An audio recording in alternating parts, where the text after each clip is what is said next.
myfoxboston.com and click Facebook. You know, we thought about putting off this segment, because it's National Procrastination Week, but we decided to do it because procrastination is associated with stress, anxiety, lack of productivity, and failure. Who needs that, right? Our next guest says, actually, there are times, though, when procrastination can serve you well. Joining us this morning is Mike Dalpiece. He's the best-selling author of Motion Before Motivation, the success secrets, that is, that never fails. And Mike, we appreciate you coming in this morning. Good to see you. Great to be here, Gene. You sure you don't want to wait and do this tomorrow or something? Very good. Well, we could. So why don't we take a break? No, just kidding. While you're here. So you're telling us there are actually times when procrastination can actually be a good thing. When does it make sense to delay a decision or maybe put off something that you're thinking about doing? Right, that's all procrastination is, delaying a decision or delaying some sort of action, but sometimes not all decisions should be made, not all actions should be taken.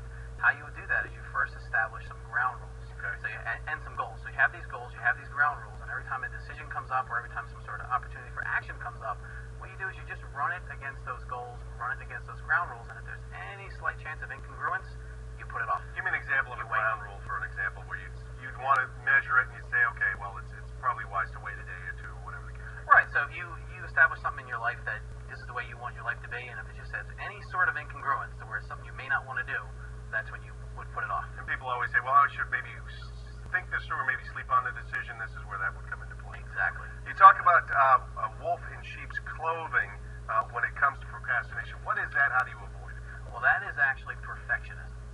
A lot of times what people do is they wait for things to be just right, things to be just perfect, and that is really an excuse for delaying. You're actually procrastinating, but you're actually disguising it as perfectionism. And a great example, when I actually did my book, right a couple days before release, we noticed there were 2 typos and a couple incomplete thoughts. But instead of delaying, we launched it anyway, and we became an Amazon bestseller, got some good reviews. That was a big lesson for me, and that it wasn't perfect for me, but it was just fine for other people. Well, it applies to a lot of folks, too. They may be married or just married, they want to have a child, they're put off getting a house because the situation's not perfect. I mean, when you have the time to do it, just do it. Right. Don't wait for it to be perfect. Just take some action, and you can fix things up as you go. All right. You also say there's an uncomplicated cure for procrastination. We, of course, all love uncomplicated cures. What are you referring to there? Well, that is to not actually wait for any kind of motivation or any sort of inspiration. Here's what happens. When you take some sort of action, I encourage people to just take the smallest step, take the littlest step towards any goal. And once you take that first step, you'll actually generate some motivation, generate some inspiration, and that will lead to more action, which will then lead to more motivation, more inspiration. It's like a positive, perpetual cycle.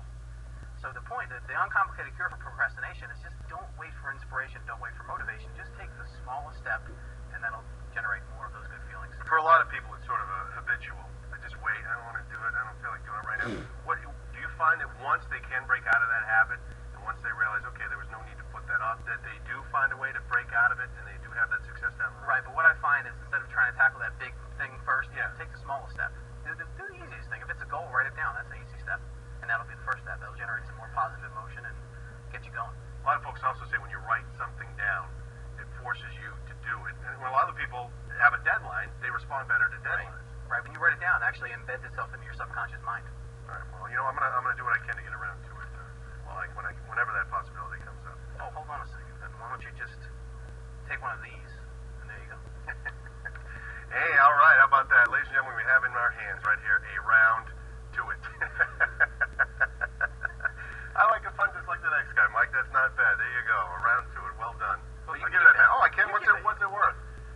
It's worth you getting around to your next project. This is true. It'll remind me, hey, let's get on the ball here. Right. By the way, for more information and tips or how you can reach Mike, do you want to visit his website, motionbeforemotivation.com. Check it out. You get a lot more great tips there. Mike, great to see you. Thanks for stopping in. Good luck with the book. We appreciate it, and I'm going to read it.